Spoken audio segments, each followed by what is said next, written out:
No holds barred. It's,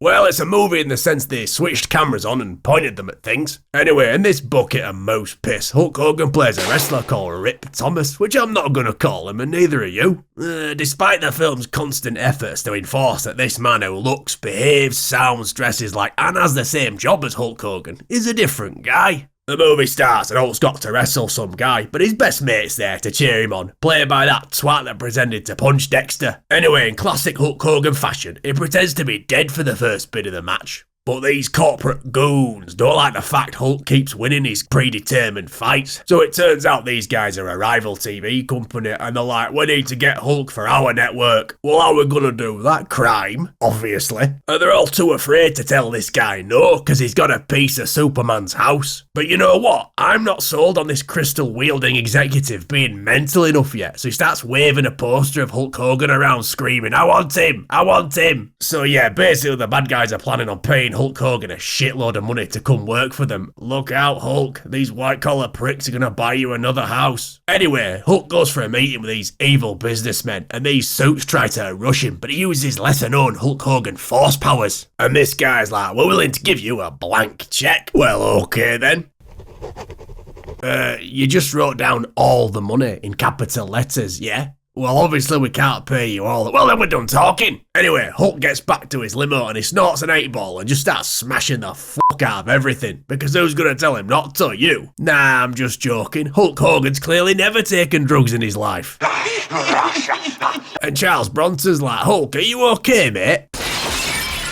What's that smell? Cocaine!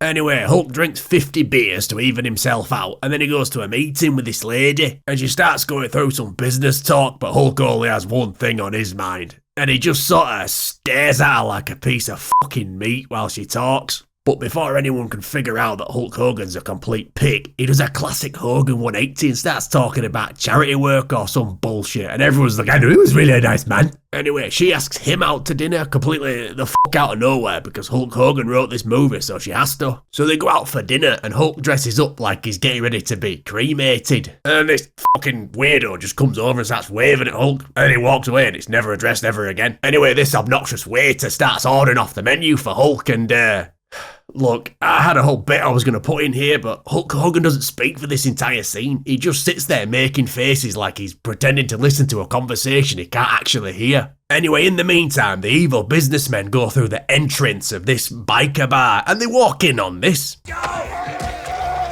They watch this guy fight because they're looking for someone that can beat up Hulk, so he'll have to come work for them. Look, this scene has a literal dwarf in a cage. Stop trying to make sense of this piece of dog shit. Anyway, they put out a press conference for a Battle Royale tournament. The Battle of the Tough Guys.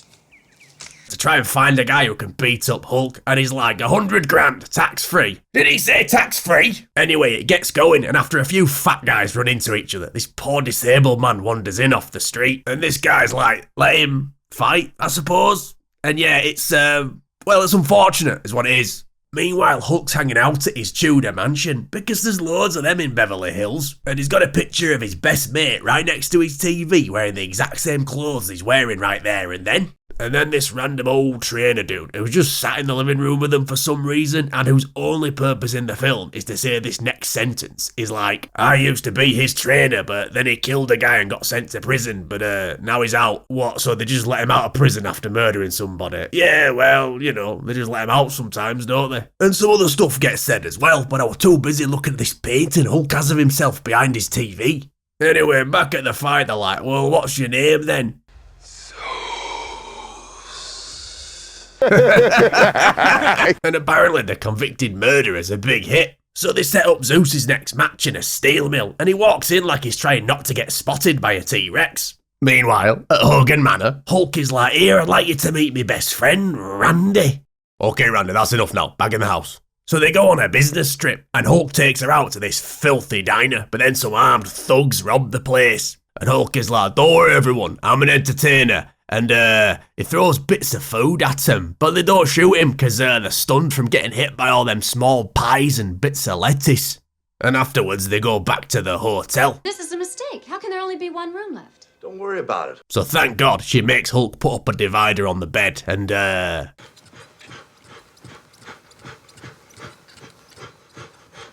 Right, so the next day we find out this lady was working for the evil businessman all along, and when he finds out she failed to seduce Hulk, he just sort of attacks her. And this guy has the exact same expression I had while sitting through this film. Anyway, Zeus goes on the news and he calls Hulk a pussy.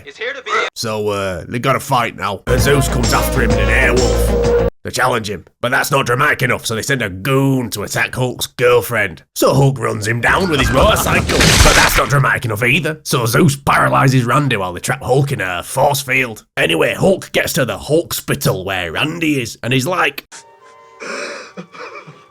Then we're treated to an extended montage of Hulk trying to teach his friend how to walk again. And they don't do a good job about it because he's not a spine doctor. Anyway, it's another big match with Zeus, and it's a sold out crowd of 25 people on a soundstage. And they kidnap Hulk's girl to make sure he throws the match. And Zeus comes out, and I got really scared here for a second because I didn't know there was a guy behind Zeus helping him take his outfit off, and my brain couldn't process what he was seeing.